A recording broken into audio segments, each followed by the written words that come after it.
So, alright mga kauto. So, for today's video, ito yung part 2 ng ating ginagawa dito sa Nissan Note.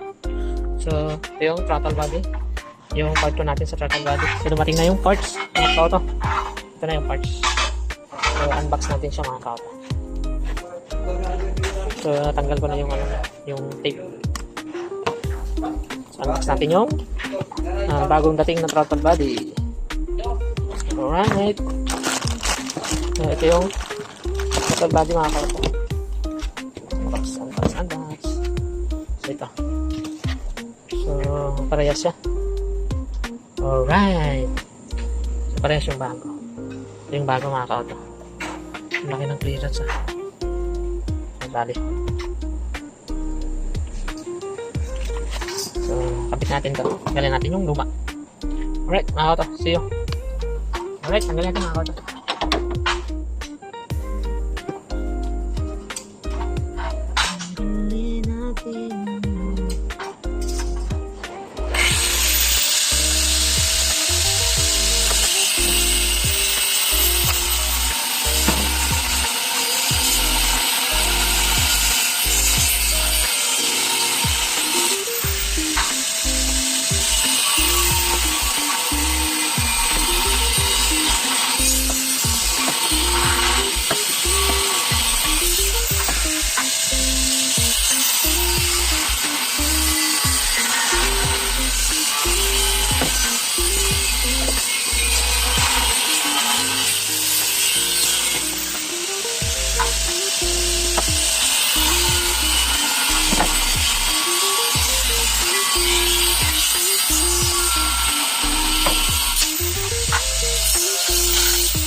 So, ayan. Tanggalan natin yung luma.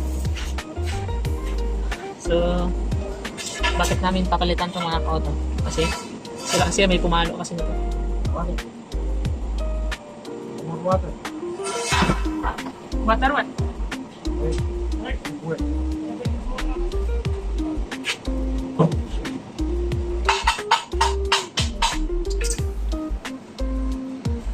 Sabit natin yung bago. Ano ba dyan?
with the boards. Meat coming. Yeah, so sing sang sang sing sang. So sang sang sing sang. Meat the one mak mak. Ang so sang mak mak. So, ito na yung Ito gaya sing yung wire. Tingnan natin kung ilan yung pins. Inside the warehouse. 1, 2, 3, 4, 5, 6. Sakto anin. So, anin din. Maybe use the small. Get the. Tapos, 6.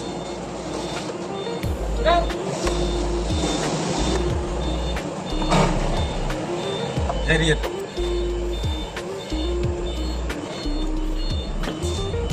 This one first.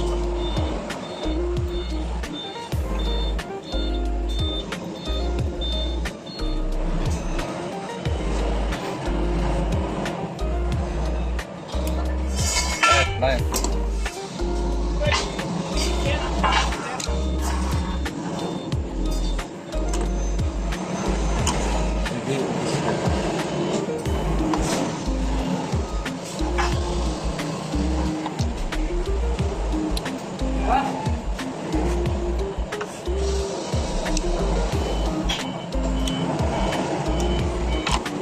Yeah.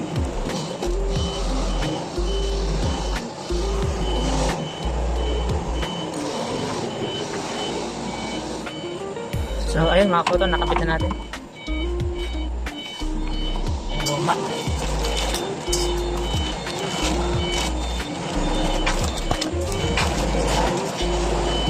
So, balikan natin yung hose. Yung kanyang hose.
So, alright mga koto. So, ito na, update. So, okay na siya. So, gumana na yung fan sa aircon. So, malamig na rin. So, okay na. Okay na. So, okay na yan mga koto. So, yung medyo maingay lang yung belt niya. Pero dapat palitan niya yung belt niya. So, okay na rin. So, nagawa na lahat. Kompleto na. Ayan na, magagana na yung fan niya. Okay. So, yung sa loob. Natin sa loob. Yung sa loob. Alright. Yung loob. So, okay na. Very cold. So, alright mga kauto. So, may check engine siya. So, i-clear lang natin yan. I-reset lang natin. So, yun na. So, hanggang dito lang video ko mga kauto. So, sa mga hindi pa po nakapag-subscribe sa akin, please do subscribe and click the notification bell para maging updated kayo sa mga video na aking na-upload mga kauto. Ayun, salamat mga kauto. Bye-bye. See you on the next video.